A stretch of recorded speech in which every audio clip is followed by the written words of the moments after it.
bergabung lagi di mata kuliah drainase dan sewer. Pada pertemuan sebelumnya kita sudah membahas terkait implementasi persamaan Manning untuk digunakan dalam mendesain saluran drainase. Nah, pada pertemuan kali ini kita akan membahas masih dengan topik yang sama, implementasi persamaan Manning untuk saluran drainase, namun di sini berbeda kasus.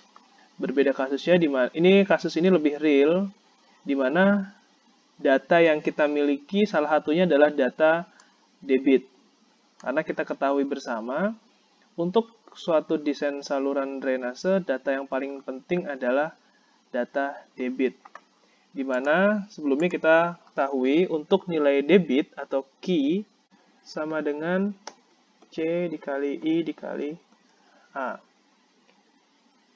Kita sudah membahas di pertemuan sebelumnya di mana Q ini adalah debit, C ini adalah koefisien runoff, I ini adalah intensitas curah hujan, dan A ini adalah luasan area tangkapan. Yang menjadi permasalahan di sini, kita sudah memiliki nilai Q. Di pertemuan sebelumnya kita sudah membahas bagaimana cara mencari nilai Q tersebut. Nah, ini yang kita miliki adalah nilai Q di contoh soal tersebut. Ini sudah seperti contoh soal real. Kita punya air sekian mau dilalui ke saluran. Jadi gambarannya kita punya air, sumbernya itu dari air hujan. Kita punya air di sini contohnya adalah 50 meter kubik per detik. Yang ingin kita cari adalah berapa dimensi yang paling ideal, gitu. Berapa dimensi yang paling ideal untuk air tersebut dapat dialirkan. Terlepas dari bagaimana cara mencari nilai Q ini. Jadi nilai Q ini udah kita bahas di pertemuan sebelumnya, itu ada faktor-faktornya, ada nilai koefisien runoff, area intensitas curah hujan di area tersebut seperti apa, terus luasan area tangkapan hujan yang masuk ke saluran tersebut itu berapa. Itu sudah kita tidak melihat itu lagi, yang kita lihat hanya nilai Q-nya. Kita sudah membahas nilai Q terkait nilai Q atau nilai debit. Pada contoh ini, nilai Q yang kita miliki adalah 50 meter kubik per detik. 50 meter kubik per detik. Nah, untuk mendesain suatu saluran drainase, kita tidak bisa hanya menggunakan nilai Q saja. Faktor yang mempengaruhi itu bukan hanya Q saja, namun SO juga berpengaruh. Karena kecepatan aliran akan berpengaruh terhadap debit yang mampu dialirkan. Selain kecepatan aliran, juga yang diketahui di sini adalah nilai N atau koefisien Manning-nya, nilai kekasaran dari saluran tersebut. Di sini kita menggunakan nilai N itu adalah 0,015. Untuk nilai SO atau nilai kemiringan ini juga sudah kita bahas di pertemuan sebelumnya, jadi kita langsung saja ke angka kemiringannya. Nilai kemiringannya. Nilai SO sudah kita ketahui, N sudah kita ketahui, Q sudah kita ketahui. Nah, yang ditanyakan adalah luas penampang dari A tersebut. Luas penampang dari saluran tersebut atau nilai A-nya. Itu nilai A-nya.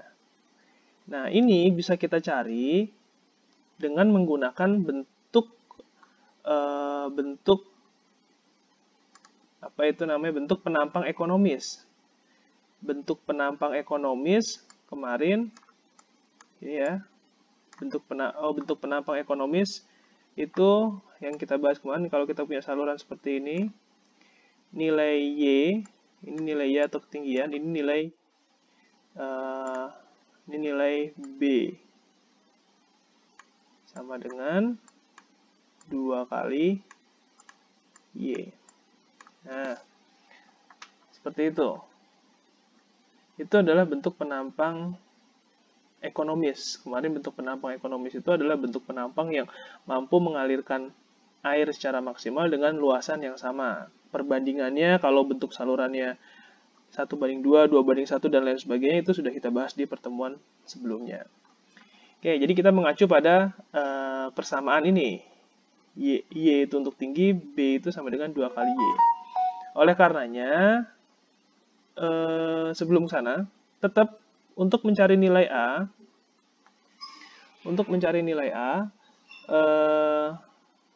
kemarin kita sudah ketahui rumus untuk mencari nilai Q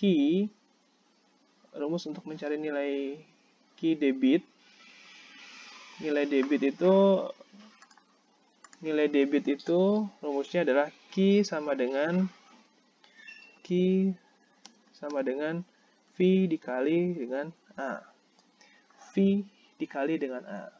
Di mana V ini kita menggunakan persamaan V-nya ini kita menggunakan persamaan Manning. Ini sudah ada di sini. Ini persamaan Manning yang kita gunakan untuk nilai V-nya. Nilai Q kita sudah ketahui. Ini nilai Q-nya yang 50 tadi. Nah, ini. Nah, yang mau kita cari adalah nilai A ini. Oke. Sampai sini, pola berpikirnya harus sudah memahami dulu. Ini rumus ini kita bolak-balik saja sebetulnya. Tetap kita menggunakan persamaan Manning, hanya kita bolak-balik. Nah, nilai Q sudah diketahui, nilai V sudah diketahui, kita tinggal mencari nilai A. Untuk mencari nilai A ini, V-nya dimasukin 1/n R pangkat 2/3 S pangkat setengah dikalikan dengan A. A itu kan berarti Y dikali dengan 2Y, atau di sini sudah dijelaskan juga. Untuk nilai A atau luas penampang, bentuk persegi, nilai A adalah 2Y dikali Y. Ini adalah 2Y dikali Y. Jadi Y dikali Y adalah Y pangkat 2. Jadi persamaan yang kita masukkan pun sudah menggunakan persamaan bentuk penampang ekonomis.